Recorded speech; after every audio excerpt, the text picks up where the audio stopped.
Sir based on specific intelligence कल जो पहला ऑपरेशन किया गया उसमें राजस्थान का एक गाड़ी था जो RJ18 GB 1950 ये गाड़ी पकड़ा गया है। जो गाड़ी गुड्स मतलब काफ़ी सारे जो गुड्स लेके जा रहा था अपर असम की तरफ। तो उस गाड़ी का जब थरो चेकिंग किया गया तो उसमें फेंसिडिल करके जो कफ सिरप होता है जो बहुत बार स्मगल होता है और बहुत सारा नशीले चीज़ों में यूज़ होता है, तो वो मिला हमको। तो उसके 36 कार्टन मिले और 100 वाटर है हर एक कार्टन में, सो 3600 टोटल हमें बॉटल्स उसके मिले हैं। उसमें जो ड्राइवर था राजेश कुमार, जिसका उम्र 27 ईयर्स है, जो रहने वाला डिस्ट्रिक्ट झुंझुनू राजस्थान का है, उसको भी अरेस्ट किया गया है। तो उसमें हम लिंकेजेस ढूंढ रहे हैं कि ये सामान ये ट्रक में कब लोड हुआ, किस तरीके से लोड हुआ और उसका डिलीवरी कहाँ होने वाली थी।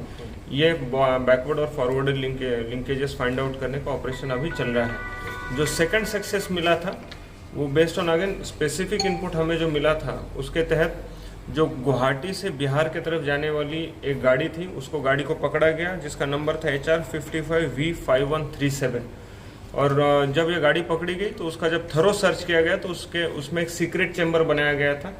तो प्रोफेशनल्स की मदद से वो सीक्रेट चैम्बर तोड़ा गया तो उसके अंदर में 72 पैकेट्स जो सस्पेक्टेड गांजा था वो था। उसका जब वेट किया गया तो टोटल वेट 815 kg उसका वेट निकला, जिसकी ओपन मार्केट कीमत हम 1.5 से 2 करोड़ के बीच में अभी ओपन मार्केट उसकी कीमत है। तो इसमें भी जो ड्राइवर था राम विश्वास लाल डे, जिसकी उम्र है 19 ईयर्स और रहने वाला है दरभंगा बिहार का।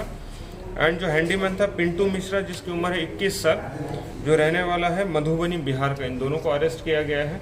और उसमें भी ये गाड़ी कहाँ से निकला था, कहाँ पे ये जो अरेस्टेड एक्यूज्ड इनको कहाँ पे हैंडओवर किया गया, किस तरीके से वो लोड किया गया, उसका मॉडिफिकेशन कहाँ किया गया, वो सारे इन्वेस्टिगेशन अभी चल रहा है। और I am quite basically sure कि इसमें जल्द ही हमें सक्सेस मिलेगा। और सर जो माल आ रहा है सर इलीगल चीज़ सर, तो सर इस पे सर मतलब किस तरह का सर कार्रवाई होगी? हमें देखना पड़ेगा कि ये जो ड्रग्स रिलेटेड जो कारोबार होता है उसमें प्रॉफिट मार्जिन आप देख सकते हैं बहुत होता है। तो जिसके चलते ये काफ़ी सारे लोग, उनको पता है कि स्ट्रिक्ट एक्शन चल रही है but still they take a risk कि अगर निकल गया तो उसमें प्रॉफिट मार्जिन ज़्यादा निकलेगा। But other than profit margin में हमें देखना पड़ेगा कि हमारे सोसाइटी के फ्यूचर के लिए ये बहुत ही धोखादायक चीज़ है। तो इसीलिए और लोग भी बहुत ज़्यादा जागरूक हो गए, तो हमें लोगों से ही ये इनपुट आता है, स्पेसिफिक इनपुट आता है कि ये गाड़ी सस्पेक्टेड है, तो तभी हम ये ऑपरेशंस करते हैं और हमें अच्छे सक्सेसेस मिल रहे हैं। And we will be taking a strict action against all of them. उसमें किसी भी तरीके की कोई भी राहत ये जो दोषी लोग हैं इनके खिलाफ या इनको नहीं दी जाएगी। Thank you.